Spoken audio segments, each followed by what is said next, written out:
In this clip, we're going to look at the formation of Torah, and particularly the written Torah. As I said to you already, we've got the written Torah and the oral Torah, or the Talmud. And the Talmud was written over a long period of time, from the exile all the way through to the Middle Ages. There's been writing on Talmud. But in terms of the written Torah, when was that written? Well, of course, you'll know that the Genesis, Exodus, Leviticus, Numbers, and Deuteronomy are often called the books of Moses, the books of Moses. And so they're often attributed to Moses. They're saying that Moses wrote them during the wanderings in the desert. Now, many people would say that that was what happened because that's the tradition that we have. But now most scholars would believe that that's most probably not true. That most probably Moses didn't write anything. And if he did write anything, it would have been only very small amounts, and particularly the way in which he would have written would have had more connection with the language of Egypt than what was to become Hebrew, or the language of Israel. Why do we say this? Well, we say this because we believe that actually the language of Hebrew as a written language didn't really originate until about 1000 BC. So until about 1000 BC, which is about 800 years after Moses, or roundabout, let's call it 500 years after Moses. And so when you think of that, you realize that Moses most probably didn't write anything down. What Moses did would have been the inspiration through God for the things that were written down later on. So when did they start writing? Well, again, there's a lot of dispute about that. And what happened was that a man, an Old Testament scholar by the name of Julius Wellhausen, decided that when he looked at the writing, particularly of Genesis, Exodus, Leviticus, Numbers, Deuteronomy, and Joshua, when he looked at that as a whole, and when he looked at the Hebrew and the way in which the Hebrew was written and the words that were used, it seemed as if they were being written by different hands. Different people were involved. One of the ways in which you could see that was because of the names for God. Different names were used for God at different parts of those 6 books. Now, could the same person have written all of it? Yes. Could it have been written in a short time, like the 40 years of wandering in the desert? Possibly. But as I said, most scholars, the people who've done the work on this particular environment, believe that that's not true. Wellhausen decided that to present a proposal. And the proposal that he developed was called, or became known as, the documentary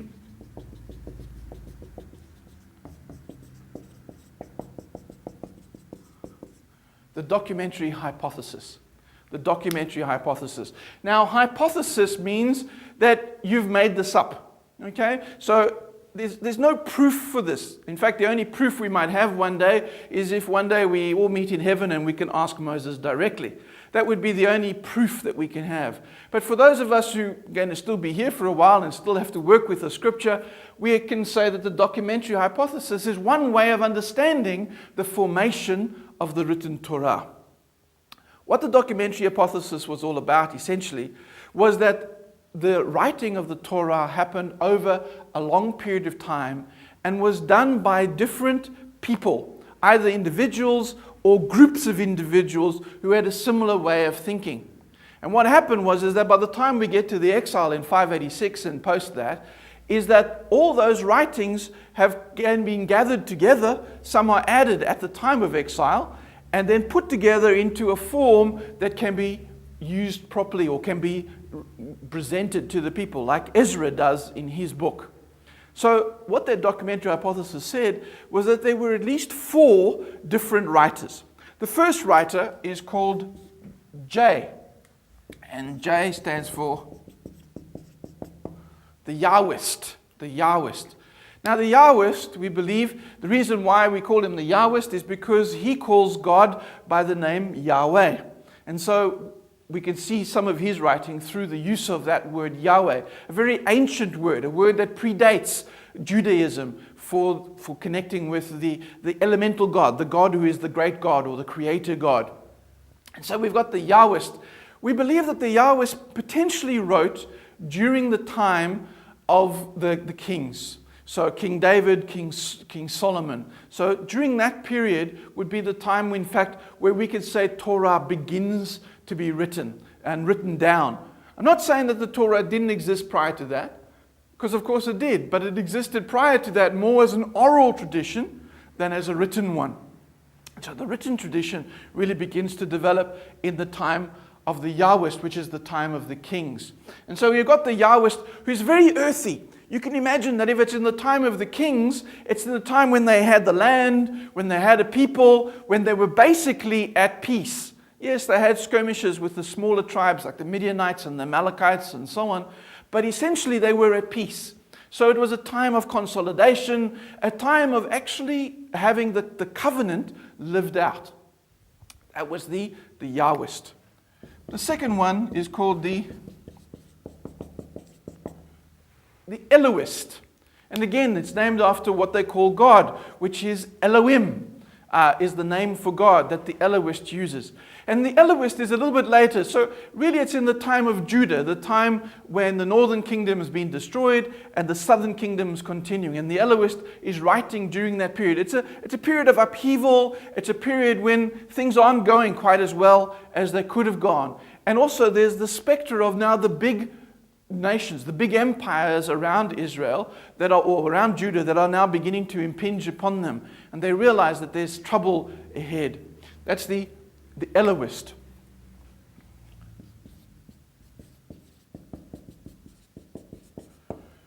P is the priestly writer. And the priestly writer would seem to come from that priestly caste of Israel. So the descendants of Aaron. And what we have with the priestly caste is that they are involved in the books, particularly like Leviticus, the book of Leviticus, which is part of the priestly writing. The priestly writing, some of the scholars now believe, was done during the time of exile. So they were the priests who were taken into exile in Babylon with all this material, and they decided to write all the stuff down. Now you can understand that would happen. You can understand that they would want to write it down. Why? Well, they've lost the temple. They've lost all the shrines. And so if they've lost all those things, how would they retain them? How would they keep them in a foreign land? They don't know how long they're going to be in exile for.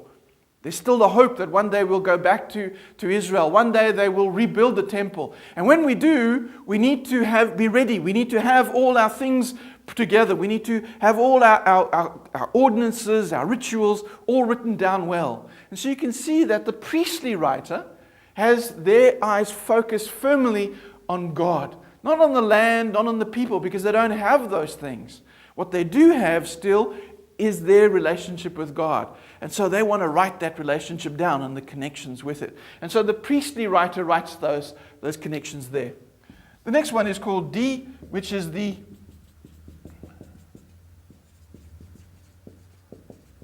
Deuteronomist. And the Deuteronomist also writes during a similar period as the priestly writer, but has more focus on Moses. And that's where we believe that the book of Deuteronomy, particularly the two ends of Deuteronomy, are written in order to encapsulate this early part. We'll talk about Deuteronomy later. But the idea with the Deuteronomist is that they do this connection and pull things together for the Deuteronomic history. And what that does is that creates then these different writers. The easiest way to see this difference would be in Genesis chapter 1 and Genesis chapter 2. The scholars now believe that Genesis chapter 2 and 3 is written by the Yahwist. And that's why mankind is made out of the dust of the earth. And womankind is made from the rib of Adam. It's very earthy, it's very physical, it's very flesh-based. And you can understand that would be the focus during that context, that time of kingship. However, Genesis chapter 1, scholars now believe, was written by the priestly writer. And if that's the case, you can see why Genesis chapter 1, human beings are created not out of dust of the earth, but in fact man and woman are made in the image of God. The focus is up rather than down.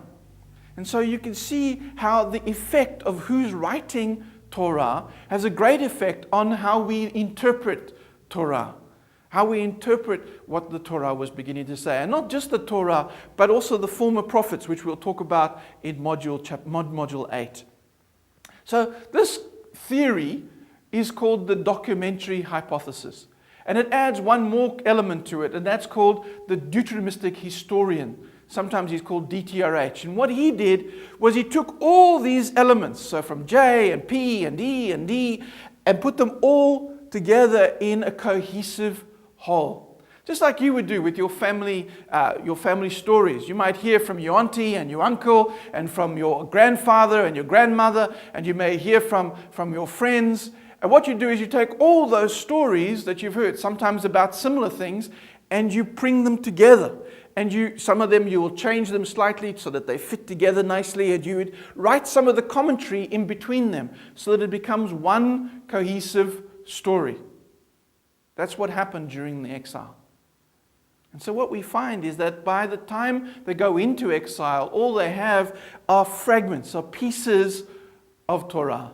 But by the time they come out of exile, they now have Torah as a written 5-scroll volume.